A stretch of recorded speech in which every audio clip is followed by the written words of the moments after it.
Bonjour Sylvia. Bonjour. Donc nous sommes toujours à Gretz-Armainvilliers dans le cadre du festival BD. Et j'ai filmé tes albums, donc on sent que tu as une fibre historique assez marquée. On peut dire ça en effet, oui, oui. Je suis, pour reprendre une expression bien connue de tout le monde, tombé dans la marmite de l'histoire et de l'archéologie quand j'étais adolescent, et en particulier sur l'histoire romaine qui me passionnait énormément. Et depuis ce moment-là, je n'ai fait qu'enrichir mes connaissances personnelles tout seul, en lisant et en me documentant énormément sur ce sujet.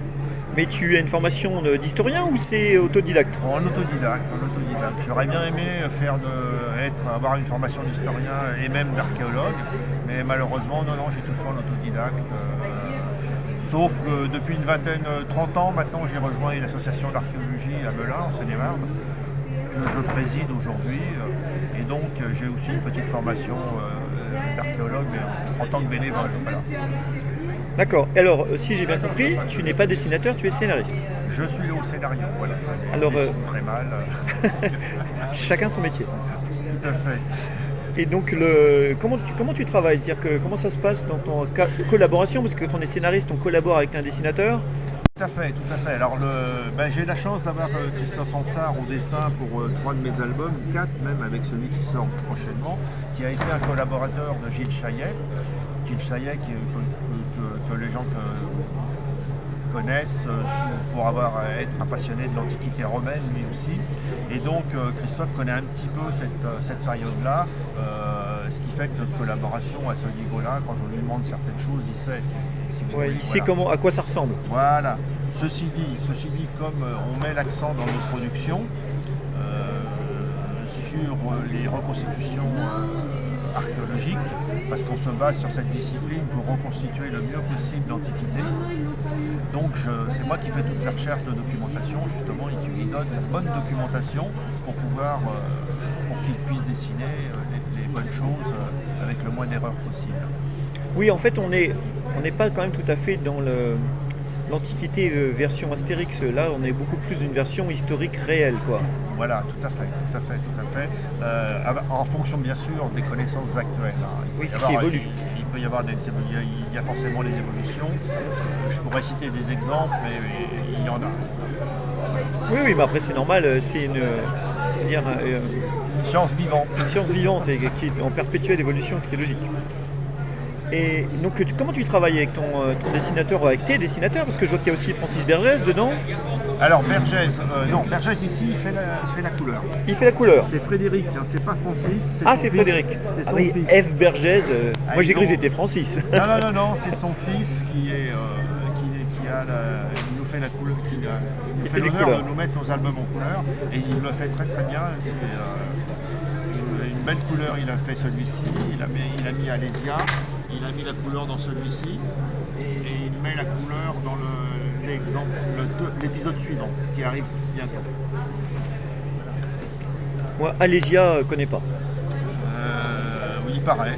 Il paraît que certains ne connaissent pas. Alors, pour revenir à Alésia, on a dans la série sur l'Antiquité qui est ici présentée devant vous, on a deux périodes. On va dire une période guerre des Gaules avec une trilogie Bibracte, Gergovie, Alésia, qui nous raconte, si vous voulez, les péripéties de cette guerre des Gaules. Bibracte étant le début en cette fameuse année 58, et on montre dans le scénario et bien sûr dans la BD comment la migration des Helvètes va être le casus belli qu'attendait César pour déclencher une guerre de conquête qui allait le propulser dans les premiers rangs des Romains. Ensuite, avec Gergovie et Alésia, ce sont les deux grosses batailles qui vont clore, si vous voulez, entre guillemets, et en allant très vite dans la définition, qui vont clore cette guerre des Gaules, avec les Gaulois qui vont perdre leur indépendance et entrer dans leur mythe de rang. Ensuite, on a 2 albums qui se passent sous l'Empire romain. Donc le premier ici, on est au 1er siècle. On est en cette année 68, d'où le sous-titre. Mai 68. Puisque l'action se passe au mois de mai 68 avec une révolte populaire Ouais. qui se termine malheureusement dans un bain de sang. Et donc, ici, nos fameux Gaulois, qui étaient indépendants dans les autres albums, sont devenus des Romains. Sont devenus des Romains. Et donc, l'objectif, indépendamment de la fiction et de la narration de l'album, est de montrer comment s'est effectuée cette romanisation dans les Gaules, dans les provinces gauloises, parce que ça ne s'est pas fait du jour au lendemain. Les Gaulois ne se sont pas endormis Gaulois au soir de la bataille d'Avisca et réveillés Romains le lendemain. Non, oui. Ça a pris des dizaines, voire peut-être même une centaine d'années pour que la romanisation s'installe un peu partout dans ces provinces qui forment la France aujourd'hui et qui à l'époque s'appelait les Gaulois. Et pour le dernier, qui est sorti récemment, nous sommes au IIIe siècle de notre ère, donc l'album commence en 260 et se termine en 266.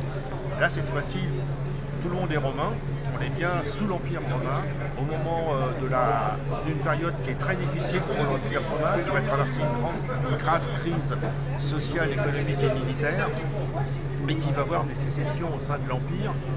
L'histoire a retenu sous le nom d'Empire gaulois, une sécession qui voit les provinces gauloises, les provinces de Germanie et les provinces de Bretagne, c'est-à-dire un peu la partie occidentale de l'Europe aujourd'hui, si vous voulez, se détacher politiquement de l'Empire romain et faire un empire sécessionniste. On les appelle des usurpateurs. Ça va durer une quinzaine d'années avant que l'empereur Aurélien ne remette de l'ordre dans tout ça. Voilà. Donc je me base sur ce fond historique pour créer un scénario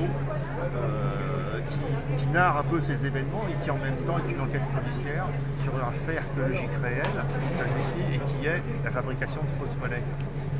Ah oui, d'accord. Mais justement, d'où partent les idées d'album? Comment tu travailles? De fait comme ça, tout simple. Là, je voulais parler un peu des empereurs gaulois, parce que je trouvais que c'était intéressant de narrer un fait historique assez peu connu en fait.